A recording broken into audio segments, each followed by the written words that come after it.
Welcome to the Divorce Survival Guide podcast, where we have open and honest conversations about co-parenting, separation, divorce, and the hardest question of all, should you stay or should you go?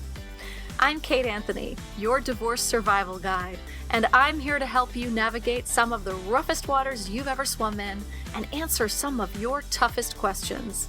I've been to hell and back, and now it's my mission in life to help you get to the other side of this process with your sanity and your heart intact.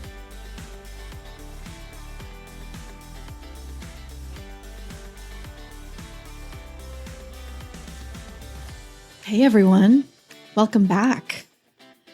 Are all your kids back in school? Ha ha ha. You know, here in LA, kids go to start school in like the beginning of August. It's a fucking nightmare. I think it's a national atrocity. But for those of you who have civilized schools, also in LA, like private schools go back after Labor Day, like civilized people. But the LA public school system is like barbaric and makes kids go back to school when it's, 6,000 degrees out. I don't understand it. But anyway, so I feel like a lot of you are in this position, and I see this sort of uptick every year when kids go back to school, the summer's over, and now you're starting to get back into your regular life and your regular routine, and you're starting to feel like, oh, fuck, I need to face this shit. That is, if you're still trying to decide, whether to stay or go. If you're still in this marriage in whatever capacity and you've kind of been putting it off and you're like, okay, like after the summer, we've got all these summer plans. Let me just get through this, right? Kids go back to school and then we're like, oh, here we are. Here we still are, right? There are certain markers throughout the year. And I think kids going back to school is one of them. So if this is you, you're not alone, first of all. Secondly, I have programs for you. I have my Should I Stay or Should I Go online program, which is amazing and has helped thousands of women make this really difficult decision. It's not just helping you make the decision, it's helping ground yourself in yourself so that the decision you have probably already made at some level of your consciousness, you are able to follow through on and have the confidence to move forward on. That's really what this program does. It really helps you solidify your sense of self, capital S, self. So you really are clear on who you are, what you want, what you need, and how to follow through on it. Another option for you is Grit and Grace. That is my group coaching program. And Grit and Grace, I have to say, has more women in it who are already getting divorced than women who are on the fence. So that may not be the best place for people who are trying to decide whether to stay or go. I know that some people who have been just trying to decide and then they get into Grit and Grace and they're like, whoa, everyone here is getting divorced. That feels really weird to me. And I get that. But if you're already in the process and you're like, oh my God, this is proving more difficult than I thought, if it's more high conflict than you thought, or you just need support from a group setting of women going through it and get it, Grit and Grace would probably be really great for you. And then the other option for all of you is private coaching, which I am open for right now. There was a period of time when I wasn't doing it. I'm doing it again. I love it so much. I really do love the relationship I have with my individual clients so very much. We end up getting really, really close and intimate, obviously. And I really value that relationship that I get to build with people. So I do have some spots available for private coaching right now. So all of this is on my website. Everything, kateanthony.com.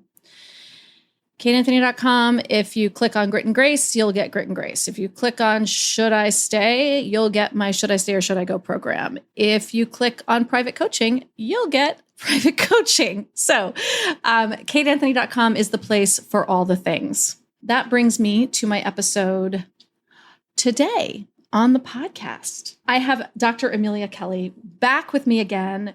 You may remember her from the episode that we did on being a highly sensitive person and what it is to be an HSP and how that impacts us. And I was so shocked at how popular that episode was. It was really, really, really popular. I think we all relate. A lot of us are deep empaths. Empaths are very often targeted by abusers. So it's no surprise that all of you really related to that. And so I think you guys are going to really relate to this today as well.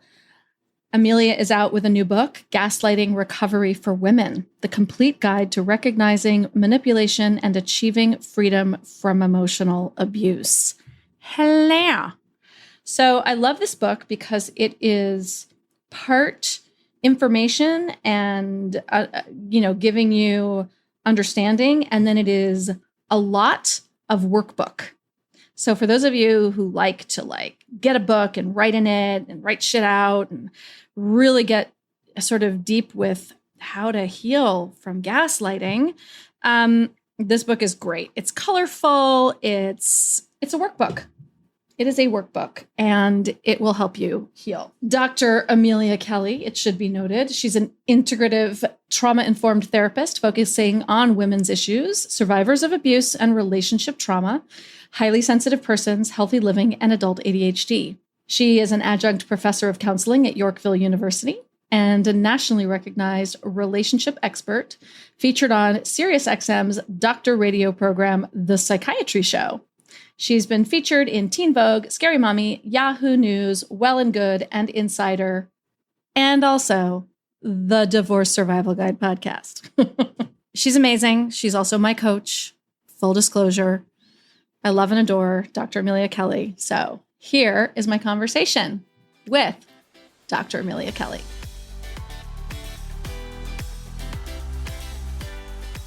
Dr. Amelia Kelley, one of my favorite people in the world. Thank you so much for coming back again. Yay. And you've written another book. You're becoming one of the most prolific authors. Because you're working on 2 more right now, right? Correct. Along with a full and thriving therapy practice and being a wife and mother. You're a miracle. We're going to talk about this book, the book that you have just written that's coming out now, Gaslighting Recovery for Women, the complete guide to recognizing manipulation and achieving freedom from emotional abuse. So you wrote this for my audience. Pretty much. Highly inspired by my audience in my therapy office as well. Isn't that sad? Mm. There's just so much of it. So let's start with, what is gaslighting? Let's define it. I mean, we've talked about this before, but let us define it, what it is and what it isn't. Right. So, and I'm glad the what it isn't is so important because it gives power to actually using the term when you use it correctly. Uh-huh. So gaslighting is a form of emotional abuse that is used in order to confuse, throw someone off their reality, make them question their ego strengths, question their inner dialogue, and really just essentially confuse what matters to you. Mm-hmm. And it can be done in so many different ways and different spaces. That's something that was very important to me in the book. To highlight that while a lot of times we hear this term used in romantic relationships, it can really be present anywhere where power is possible. Yes. So right? we've talked a lot about medical gaslighting. Absolutely. Right? Especially for women, such a huge problem. Mm-hmm. What are some other places that it shows up? Absolutely in the workplace. Yes. And there are some studies, and there really should be more, examining things like something as simple as interrupting, how women are more likely to be interrupted in the workplace, whether it be in a meeting or in even these really robust studies done in Congress. showing that women are interrupted more often, and then even in Congress and interrupted more often when they're talking about a bill related to women.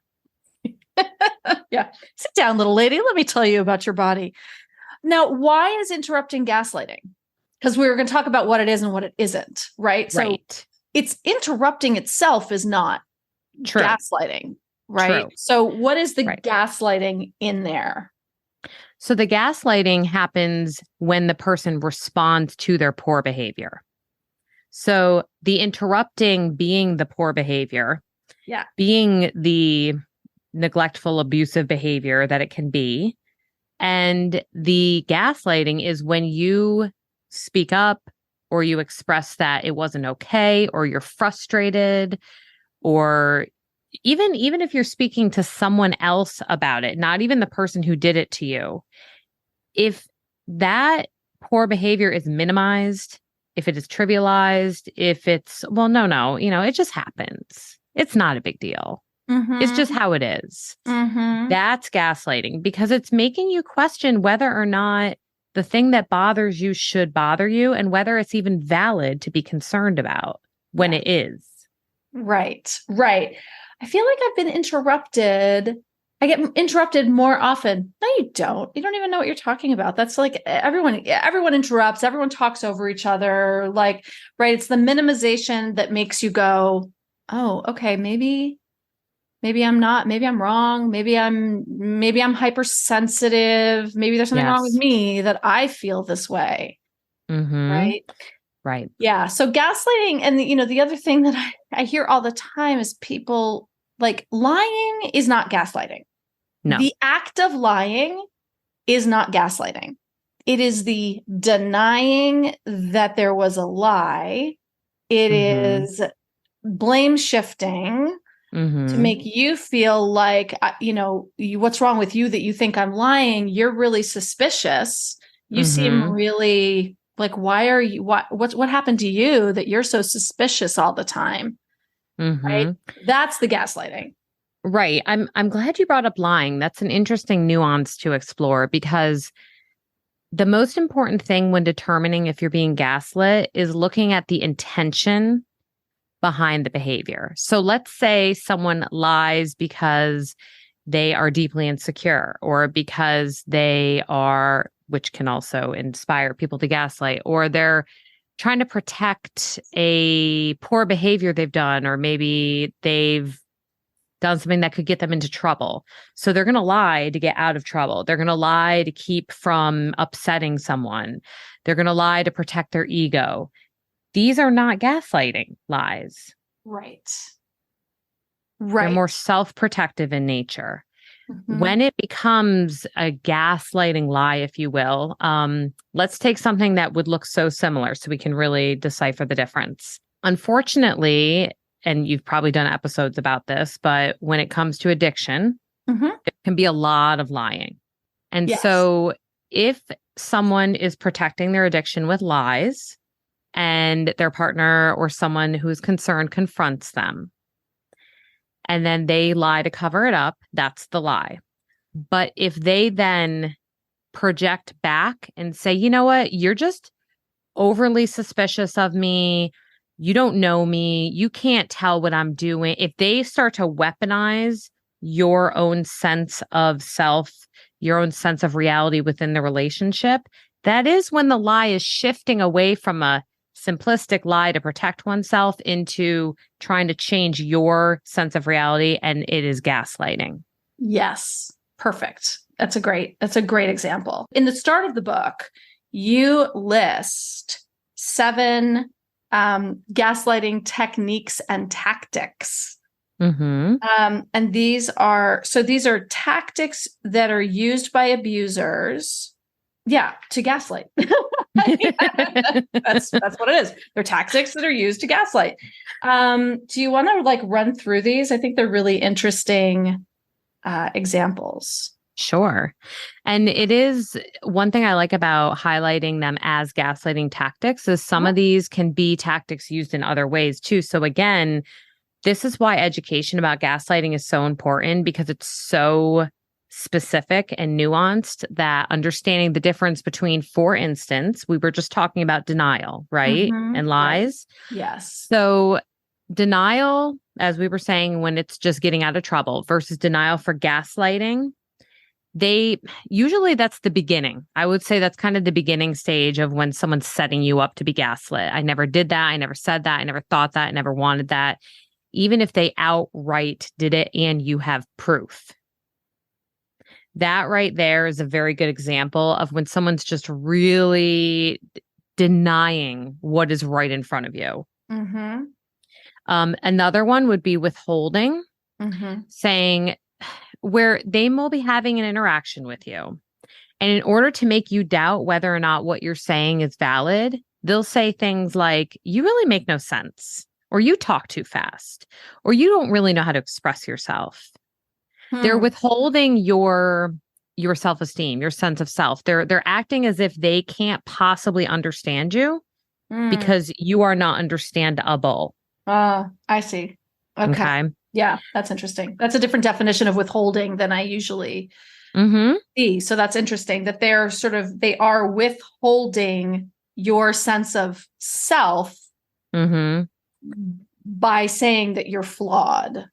Yes. Okay. Right. So you can't possibly know what you're talking about. Right. Okay. The next would be trivializing. Yeah. I feel like this one happens a lot to women specifically. Why are you so needy? Why are you so emotional? Don't be hysterical. Don't be ridiculous. Don't be overdramatic. Why do you have to be so negative? Especially trivializing during certain hormonal shifts. Oh, yes. You mean, you just have your period. That's why you're so, hey, honey, is that you said time of the month? Yes. Yep. Oof, that's just so sneaky. The next one would be diverting. So you can't believe everything you see. I wouldn't really believe that because of where you got the information. So to explain this one, think about how polarized some of our world is right now. And I don't know what you're talking about, Amelia. No idea. So if you consider that you're talking to someone who wants to sustain control over how you feel, even if you have viable information, proof, something to back up what you're saying, and not that you even need that. I want to make sure listeners know you don't have to justify everything you say all the time. And if you feel like you have to, you're probably dealing with an emotionally abusive person. Right. Ding, ding, ding. Yeah. So with diverting, they're going to divert away from your expertise and make you feel like what you're saying has no legs to stand on because of where you got your information. The next one is countering. So saying that countering is where you are making someone doubt their own memory with an argument that really has no justification. So for example, you absolutely cannot remember what happened. You have bad memory. You could even actually, with countering, someone could weaponize neurodivergence. Oh, you have ADHD. You can't you don't know what happened. You don't even pay attention that long. Yes. So things like that can be used with countering. Yeah. Stereotyping, again, another one that women will be likely to experience. And obviously, there's a whole different conversation that can be had as well about racialized gaslighting. Saying things like, no one will believe a woman if they're just saying it happened. You need proof. What does this sound like? Ugh, it sounds like the cops. Yeah, I mean, that's the thing about stereotyping that's very dangerous. The stereotyping form of gaslighting, I think it silences people quite a bit. 100%. 100%, right? This is what women who are claiming sexual violence or domestic violence of any kind, right? This is what we have. We have to jump through fucking hoops to prove the abuse. Right. Whereas the abuser's like, she's just fucking crazy. Oh, okay. I get it. Right. She's hormonal, man. Yep. And stereotyping, this form of gaslighting, I think also keeps a lot of societal, structural, professional systems that have been gaslighting women in place for far too long. And then the other one would be deflecting. So this one is a little bit different than some of the others in the fact that it's going to come with some history. There's going to be, whereas denial straight out of the gate, you can be seeing that form, but deflecting, you may be using history to say something like, you are just always so petty, or the famous, why are you bringing this up right when I got home? Yeah. One of the things that I'm constantly trying to work on with my clients is that there is no perfect time to express an emotion. You have a right to do it anytime. Aside from, maybe like a funeral or a wedding. Maybe not. Right. There might be a couple extraneous circumstances, but. Oh my God. Hilarious. Yeah. But right. You get to say, right. So in deflecting there's when someone is deflecting, there's no good time. There is no good in that, right? What you're saying is, you have a right to do it anytime. What they're saying is you don't have a right to do it ever at all. True. And they're using that myth of the right time in it's almost a form of projection. Yeah. If you think about it, it overlaps a little bit where we project, a narcissist will project onto others, or emotional abusers will project onto others, but it's more specified when done through gaslighting. Right. Yep. I mean, this book is about how to recover, right? So the beginning of it is it's broken down into 3 parts. I love this book because it's a workbook, you guys. It is a workbook. So part 1 is understanding gaslighting, which is what we're talking about. Part 2 is healing, and part 3 is thriving, which I just think is great. So you also break down that there are stages of gaslighting. And I think there are also 7 stages. Do you want to go through the stages? Sure. So similar to it, then we'll move on to the healing. Yeah, absolutely. Yeah.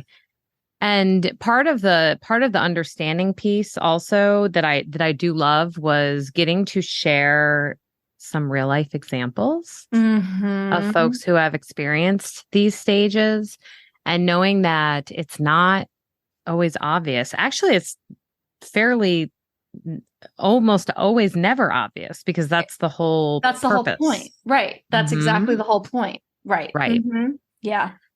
So with the stages of gaslighting, there's going to first be, no pun intended, setting the stage by starting with little lies and exaggerations. It's almost like the gaslighter is towing into the water, seeing what they can get away with. Right. And this is the point where if you understand gaslighting and you start to call it out right when you see it, this is going to be when you become less appealing to the gaslighter. And my hope is that would then prevent future stages from occurring. Right. So once the groundwork, the little lies, the little exaggerations, what can I get away with, start, the next is repetition. The person who is gaslighting, or the organization or entity, they want to do this as often as they can to start to create a new sense of reality for their target.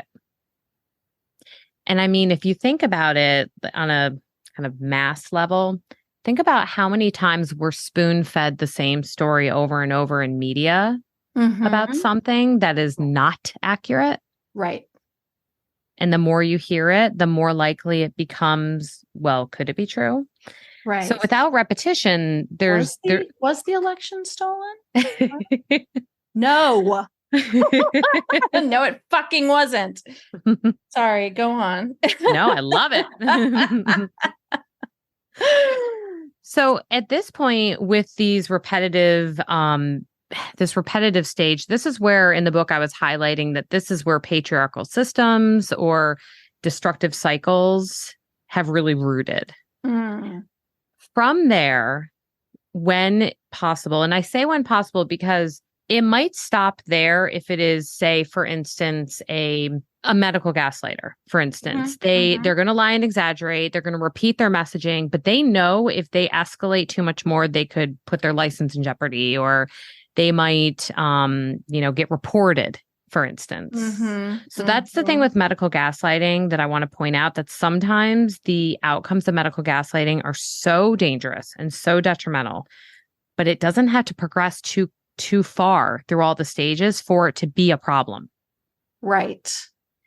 So if you're feeling insecure with your provider, if you're feeling like they're minimizing your feelings, if they're not telling you the truth, they're not letting you look at your records. Oh, hell no. Right. All of it. And then they're just sticking to it. And they're saying, that's just the way it is. That's just the way it is. That repetition stage. Yes. Jump ship immediately if you can. Find someone who has a trusted provider. You have a right to continue looking. So yeah, right. Just throwing that out there. Now, in stage 3, if you are going to confront the gaslighter, at this point, they're going to escalate when you challenge them. They're going to dig their heels in, and they're going to make you feel even more crazy. Exactly. Their denial, their stories can be so off the wall and so I don't want to say insane. That's a horrible word to use, but it can feel that way. Sure. That you almost doubt whether or not your perception could be real. And actually, this example came up in my first book with Kendall Ann, my co-author. Yeah. When her abuser had cut her hair and then denied it. Right. It's a wild story if people want to read it. It's just... Right, because you cut my hair. No, I didn't. Why would I do that? Why would I do that? And then you're like, but the thing is that you're a normal person and you are approaching this like, why would anyone lie about well, first of all, why would anyone do such a thing? Exactly. But also, why would they lie about it? Like, that doesn't make sense, because we are thinking from a rational, normal, empathic, non-abusive perspective. Exactly. So it doesn't make sense, right? And that's when it escalates, you start to doubt yourself even more, because you're like, well, yeah, that actually doesn't make sense that someone would do that. Right. I want to do something fun. Watch this. Okay. He cut her hair, right? Denial. I never did that. Withholding. You make absolutely no sense. Trivializing. I think you're being a little emotional. You're tired. Diverting. I have no idea why you would think I would do that. Okay, maybe he wouldn't have diverted. Stereotyping. As a woman, time of the month, maybe you're just being a little bit too sensitive, and then deflecting. You always blame me for things I don't do. Right. There it is. Look at that. Boom. Like all of them, almost. Yeah. To just highlight, it doesn't have to be every single form for it to classify as gaslighting. Right. There isn't a playbook. No. I mean, there is, but it's not, there's not a script. There's not, right? Like, these are tactics that they use. They don't use every single one of them, and they don't use them in any particular order. No, it was just fun to do that. No, I think that's great. I think it's totally great. Yeah. So let's see. They've gone to the point where they've escalated. They're doing things that are really hard to understand and believe. Now they're really going to try to wear you down. And this is the point where they are working to strip away your identity. They want you to be dependent on them, which then brings you to the next stage, which is codependency. So at this point, you start to look to the gaslighter for your sense of reality. And this stage between 4 and 5 is where a lot of trauma bonding becomes very strong and solidifies. And so from there, you're getting to this point where the person, if they have the wherewithal, if they have the ability to connect with their inner voice, they are going to say, you know what, this is not working for me. Something is not okay. And the only way the gaslighter is going to keep them hooked is to go to stage 6, which is to give them false hope. Because without hope, why would you stick around? And this brings up the whole sense of a trauma cycle and how with the abuse cycle, the trauma cycle of abuse, you need to have that honeymoon period, that sense that maybe you see a glimmer of who they were. Mm-hmm. That's right. In order to keep them there. Mm-hmm. Absolutely. Right. That's why we stay. Yeah. Because we keep seeing that little nugget. That little nugget. Oh, no, there it is. There it is. There it is. I got, okay. We can have that. Mm-hmm. Yeah. Right. Mm-hmm. And the dangerous thing is that if you wait for those moments of false hope, and I have to tell you, most people that I see come through my door for therapy who are not ready to leave are stuck in this stage. Yeah. Right. They're and honestly, it's whiplash sometimes. They'll come in for a session and they are ready to go. And then they'll come in for the next session and something went well, or they had a good weekend, or there was just, we've been getting along this week. That kind of stuff. Right. Right. The bar becomes so low. Right. Exactly. So yeah. Yep. And then finally, that's when at that point, that gaslighter has the ability to completely dominate and control, because they know they can get away with the abusive behavior in between those glimmers of hope. And they know that you are relying on them for your sense of self, self-esteem, reality. And that's when things like understanding, getting out, learning how to survive and thrive is so important. Right. So let me ask you this, because this is, I think, what everyone's thinking right now, or a lot of people are thinking right now, which is, I said, like, there's no playbook, right? But yet here we are, we're talking through the tactics and the stages. Is it deliberate? Do they know that they are doing this? I love how I paused, because I feel like that's such a hard question to answer, but most times it's going to be driven by a deep-seated desire for control. And a deep-seated desire not to feel insecure or weak or infallible oneself. So if you think of it in a similar way, honestly, to how a narcissist is motivated by their narcissistic behaviors, which there can be non-narcissistic gaslighting, which we could talk about as well. Okay. I know that's a mouthful and kind of hard to conceptualize sometimes, but the desire to control and the willingness to do whatever it takes is purposeful. Right. Whether or not someone has insight to know that what they are doing actually falls within a playbook is not always the case. Right. Because if you say, like, you're gaslighting me, they're going to be like, what the fuck? No, I'm not. Right. Like, they're not. I think that they are willfully, I think I agree with you, that they're willfully and knowingly after power and control. Right. They're not there for an equal playing field, for love, for like anything that is. Yeah. It is, they need power and control. They're not there to be vulnerable. Right. Exactly. And so gaslighting is one of the tactics that they use in order to maintain that power and control. And they probably don't know that they're gaslighting. They sure know they're lying. Right. Unless they're a pathological liar and they start to believe their own lies, which is very scary. Yes. And also very common. And now a quick word from our sponsor. Whenever I hear about a protective mom struggling to co-parent with an ex whose alcohol misuse endangers the child, I always recommend SoberLink. If you've been listening for a while, you know how much I love SoberLink. For those of you who are new, welcome and listen up. SoberLink is an alcohol monitoring system that is the most convenient, reliable, and reasonable way for a parent to provide concrete proof that they're not drinking during parenting time. SoberLink uses facial recognition, and it's the only alcohol monitoring system that analyzes and approves or declines identity in real time, meaning that you'll be immediately notified if your co-parent attempts to have someone else use the device. SoberLink also has some of the most high-tech tamper-resistant features on the market, which prevents tampering with the device itself or trying to use alternate air sources like a balloon or an air pump. So basically, any way someone can think of to cheat the system, SoberLink can catch.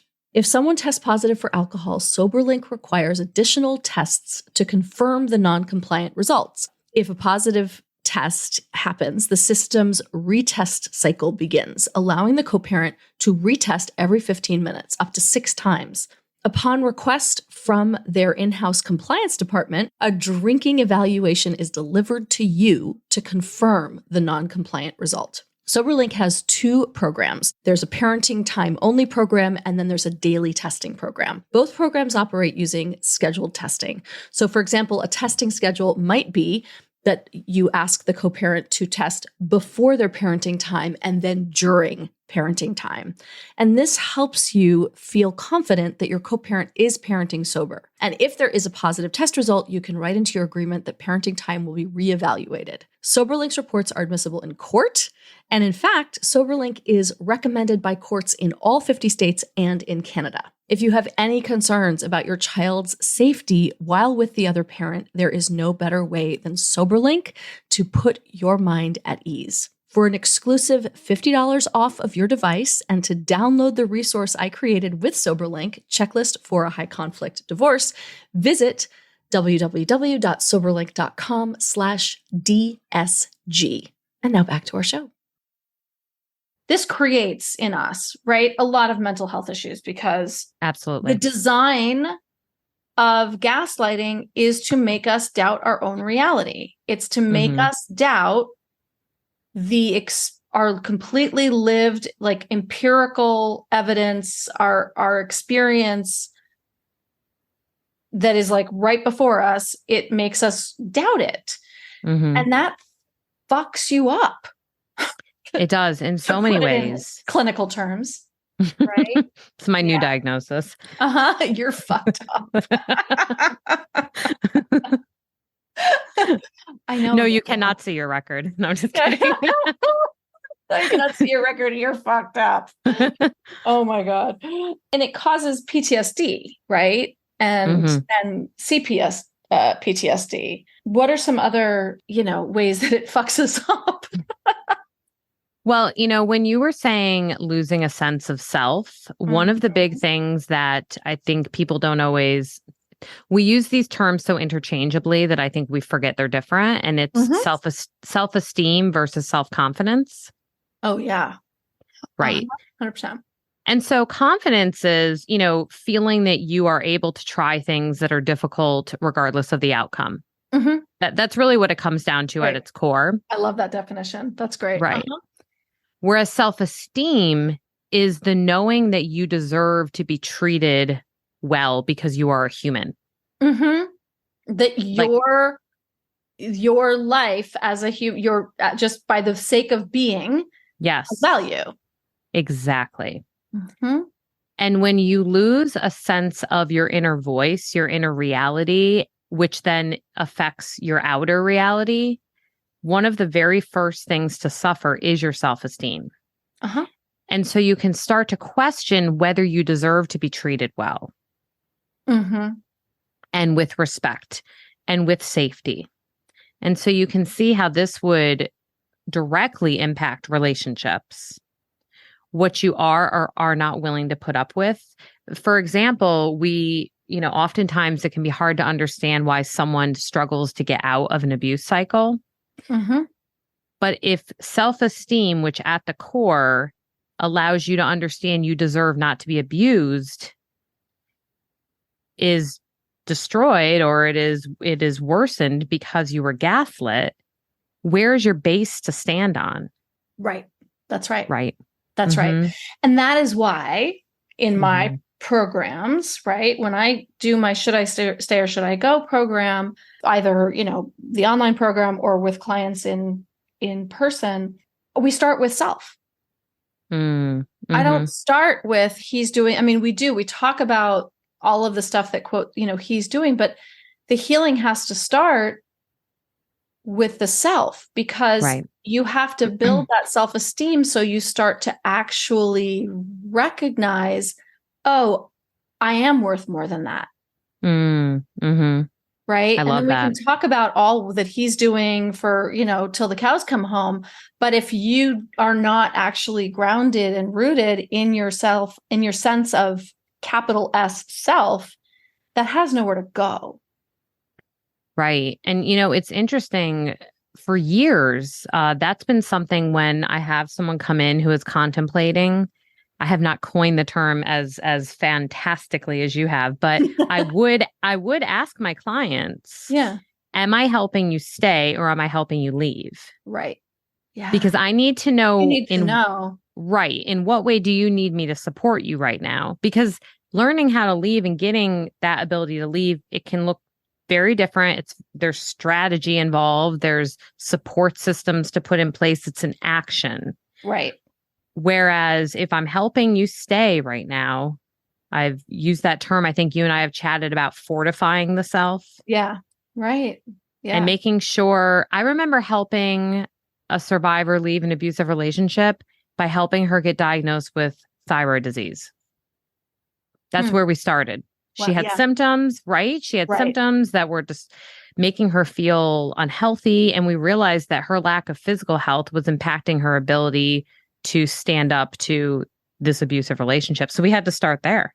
She had no energy to fight that. Exactly. Could barely function. Exactly. 100%. 100%. So, I think that, and a lot of this, we do have not just mental health issues, but we do get physical, like we've talked about. There are a lot of people who have autoimmune issues because of we have so much cortisol pumping through us, like stress hormones all the time. It completely, and you could probably speak to this better than I can. I'm basically quoting you. You sound like you're doing great. You go. No, I'm saying what you said. So, right. You talk about it, Amelia. I'm just quoting you. According to Dr. Kelley. Have you, one of my favorite new CPTSD books was What My Bones Know by Stephanie Fu. Have you heard of it? I have heard of it just recently, actually. Yeah. It's amazing. Ooh, Stephanie, if you're out there, I loved it. But it was fantastic. And there was a section where she was talking about how trauma directly impacts women hormonally. Yeah. And studies that have cited that if a trauma occurs during the luteal phase of your cycle, it can actually cause more physical and medical health issues, especially related to the ovaries, such as endometriosis. I know. Yes. Yeah. What a bitch. I'm sorry, honey. Can you not abuse me right at this moment? Can you wait a week? Just 1 week. I'm going to fortify myself for the next 7 days. Oh my God. Yeah. And so it's not just the mental confusion. It affects us physically. I had posted about it a couple months ago. I had been blatantly gaslit by someone in academia. I had called about a complaint about one of my clients. Yeah. Yes. I remember this. And I remember at that moment when I recognized I was being gaslit, and I was just on the phone with this person. Right. I felt my stomach lurch. I felt sick when it was happening. The problem is if someone has been gaslit for a long period of time, and this can start in childhood, your nervous system doesn't know to signal danger as quickly because those neural pathways are replaced by other pathways that are keeping you safe. So while I was able to very quickly feel super sick to my stomach and be like, wow, this person is absolutely gaslighting me. If it had happened all the time, if I was maybe in that work environment permanently and I was always around this person, I don't know if I would have noticed it right away. Right. And that's the danger when we're married to these people. Right. Right. So how do you actually, if you're in, this is part of why it's really difficult to heal from trauma that you're still in, right? Because you can't see it as well. But also I think there's a danger in that healing process. So what do you do? When you feel like something is off. Mm-hmm. Someone's listening to this podcast and going, I think I'm sort of being systematically gaslit.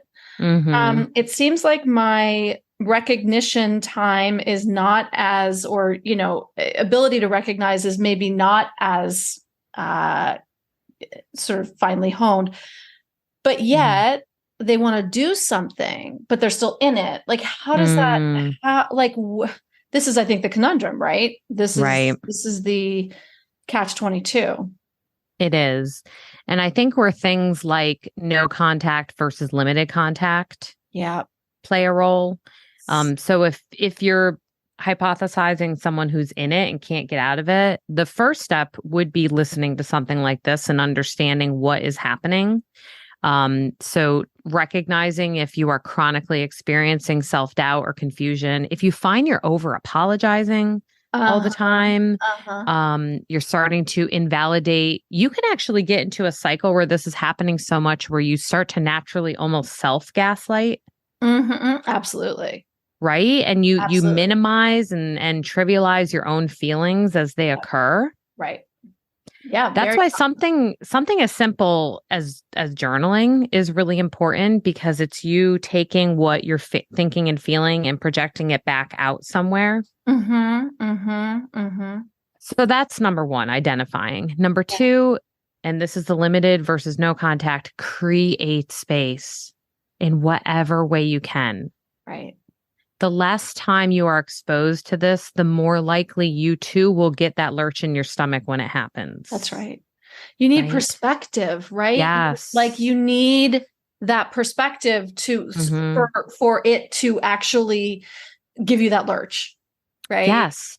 And I love that you said perspective, because I think that's a big part of the next step of what I would say would be to gather evidence in whatever way possible.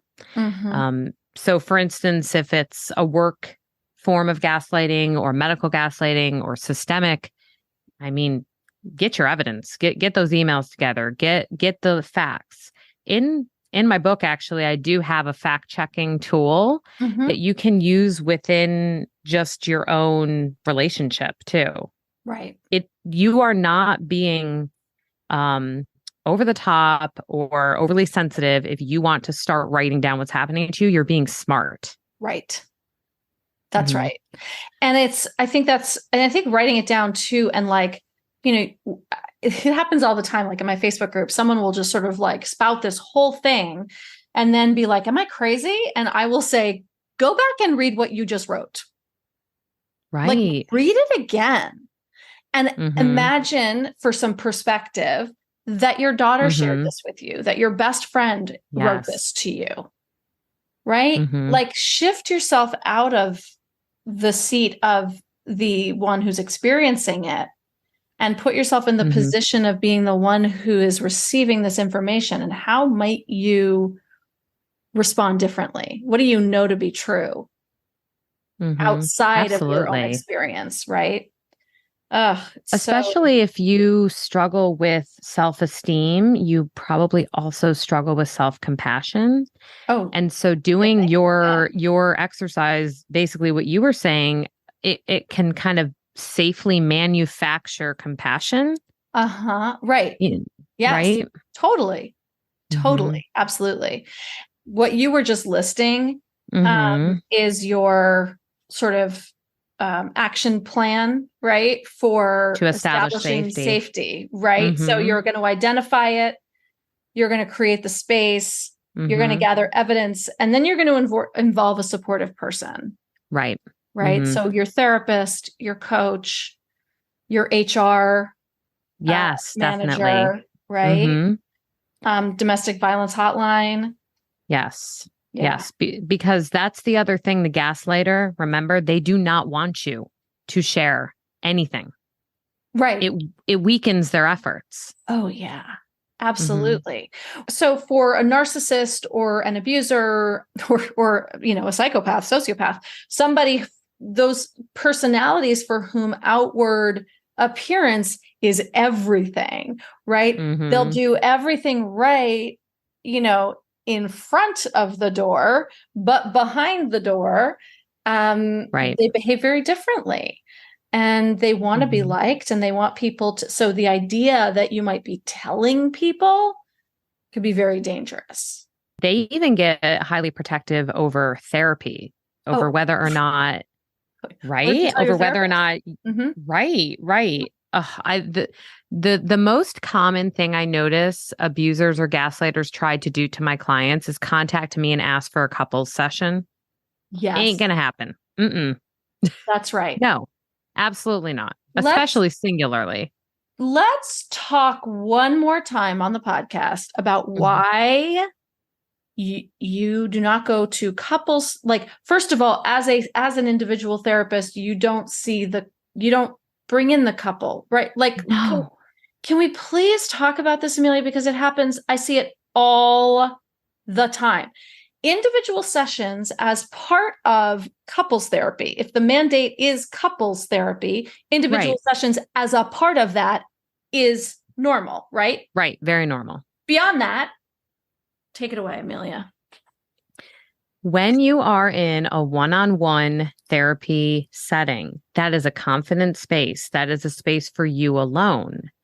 So it is not intended to bring anyone else in, not only to protect you, the client, but also to protect the other person, because rightfully, as humans, we're going to align with the person that we're working with, first of all. Second of all, it is not a space designated for anyone else other than you. And if you have a therapist who is suggesting to shift from individual to couples, I would seriously question their clinical experience. I will throw this out there. There is one caveat. I have had situations where I have an individual client, for instance, that I've worked with. I have one in particular I'm thinking of. We worked with each other for years on a particular issue. And there was something she wanted help telling her husband about. And so my client requested to have her husband present so that I could not so much mediate, but support her in sharing this. And it was for the betterment of her individual counseling. Right. Not in order to work on them as a couple. That is the only time I would say it is appropriate. And then what about if the therapist is seeing both people? Oh my gosh, people you guys should see her face. You guys should see her face right now. If a therapist is seeing both individuals individually in therapy, I don't know how anyone could possibly do that and keep not only keep things confidential, but have the perspective and the objectivity. How could you possibly be objective? I even am cautious if I have a client who refers a friend to me. Right. I mean, even that can get kind of hairy. I tried to refer a friend to one of my therapists years ago, and my therapist was like, and this was not like a friend that I we weren't so intimate that and she was like, no, right. This is your space. If ever there was an issue between the two of you, you would not want to be in this session thinking about well, what's he saying? Or what is she hearing? Or what preconceived ideas might she have because she's already heard it from him? It makes therapy not a safe space. And I see this, Amelia, I see it all the time. All the time. And you know what? If you consider the topic of gaslighting, let's imagine there's a therapist seeing both people in the couple and one person is a gaslighter and they come in and they're saying false truths. Right. Now the whole therapeutic alliance and dynamic is off. That's right. The only caveat I would say, I mean, I still don't think this is right, but there are places where there are, rural areas where there aren't a lot of therapists available. Right. But what COVID gave us was a lot of people working on Zoom. And now a lot of therapists do a lot of their practice on Zoom. And as long as they are in the same state, they can be in the major city, 600 miles away. So that's not a reason to, right? It's kind of not really a reason anymore. Especially because it's not just online therapy websites. You can actually go directly to something like Psychology Today That's put right. in your insurance, put in what state you live, and then just click telehealth, and you will get hooked up with private practices within your state that have therapists that are willing to work with people anywhere within the state. Right. Right. So there are a lot of options now that we Right. may not have had, a couple of years ago, but your therapist needs to be your therapist. Agreed. Yours, Absolutely. yours. Mm-hmm. That means that none of you can hire Amelia, by the way. Am I allowed to say that? She's mine. You're actually not my therapist because we're not in the same state. Right. Coach, therapist. You're my coach. You are my coach. I'm no, that's not true. You guys can work with her because we're not friends. No, and actually I will say people love what you do and your podcast and this amazing community that you have created. There are quite a few of your community ladies who I work with, and I love it because we get to talk about the things that you're talking about in this community and how it resonates with what they're going through. So it's really cool. That's so great. I'm so glad. Yay. Good. All right, fine. You guys can work with Amelia. She is the best. So let's move quickly into some healing because we haven't covered the healing process, right? Episode 2. Yeah. This episode was called Healing from Gaslighting. What the hell, Pat? Where's the healing? How do we there's heal? a lot to understand. Yeah, there is. It's true. So how do people begin to heal? Well, once you have that space, even if it's ever so slight, anything you can do within that time to reconnect with yourself, reconnect with the things that you love, remember the things that you love. That, if you think about it this way, self-care is going to be the foundation for you to understand when someone is not treating you well. So if you're not treating yourself well, how are you going to know if someone else is not? And so in, the ways that I went through this in the book is that at first I wanted people to really understand what are the traumas they've gone through. So gaining perspective and insight is very important so you can start reorganizing what happened to you. Understanding not just the traumas within that relationship, but maybe some of the ones from your past that might have kind of set the stage for that ick in your stomach not to signal that there was a problem. Right. Yes. And leading with curiosity and compassion. I really want to impress upon people this is not a time to point your finger at yourself and say shoulda, woulda, coulda. Right. But it's a time to just be curious and inquisitive and want to learn about what happened to you as opposed to blame yourself. That's really big. I love internal family systems therapy for that. Right. Yes. It's so great. So you can kind of dig into that. But understanding also if you are in a trauma bond, how to remove yourself from it. Are we talking how to heal when you've gotten out, or are we talking how to heal when you're still in? Right. So this is the conundrum. Like, can you heal while you're still in?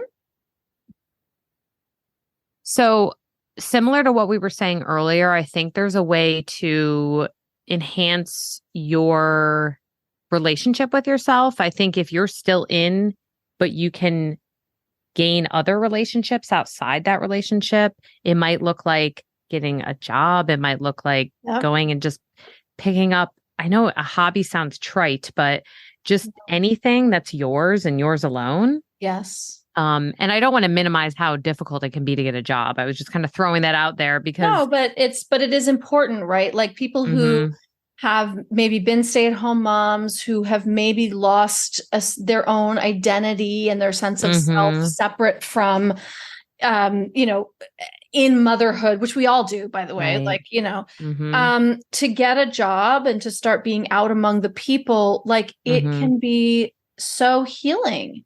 So healing.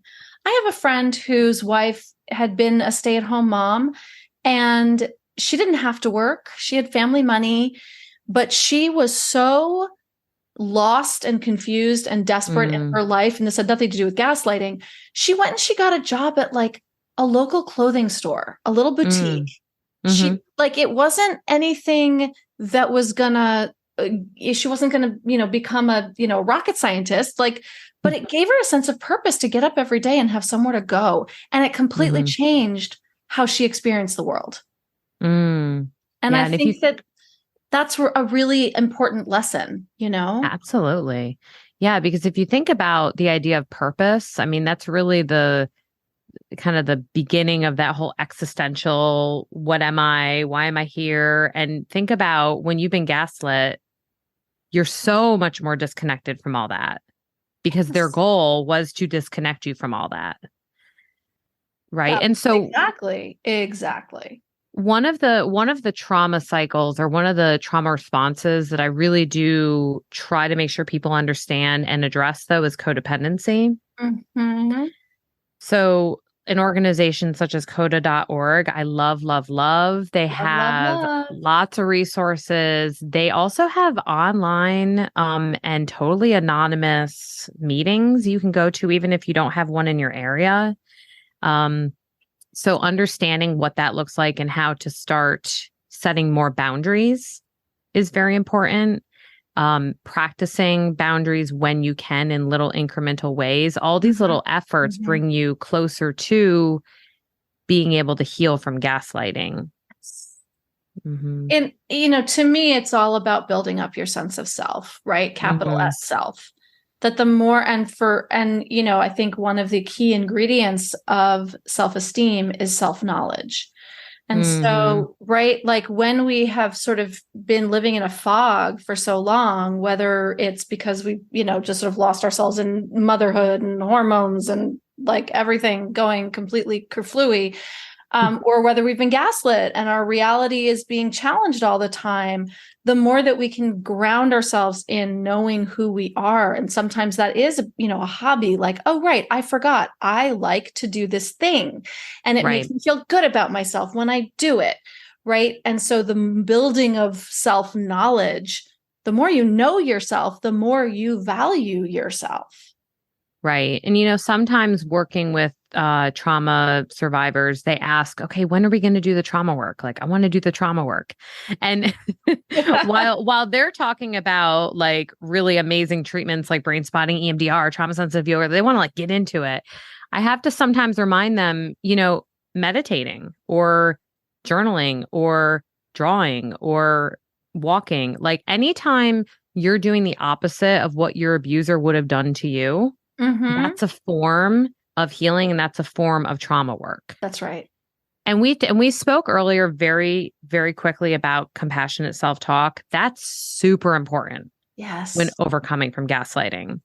And so anything you can do to catch negative self-talk in the moment and redirect it, actually plug. I just on Insight Timer, I actually just put up a self-compassion course. Oh, I didn't know you had stuff on Insight Timer. I do. So I just posted that course. It's so many. But it's a 2-day course. It's like 20 minutes each. It's very palatable, very easy. And there's some meditations and some writing exercises. So that might even be something that a listener could go do. And beyond that, whatever your preferred form of self-care. So for me, it's movement or creativity, doing that thing consistently. Consistency is very important for you when healing. Yeah. It doesn't have to be perfect. Yes. It doesn't have to be 2 hours a day.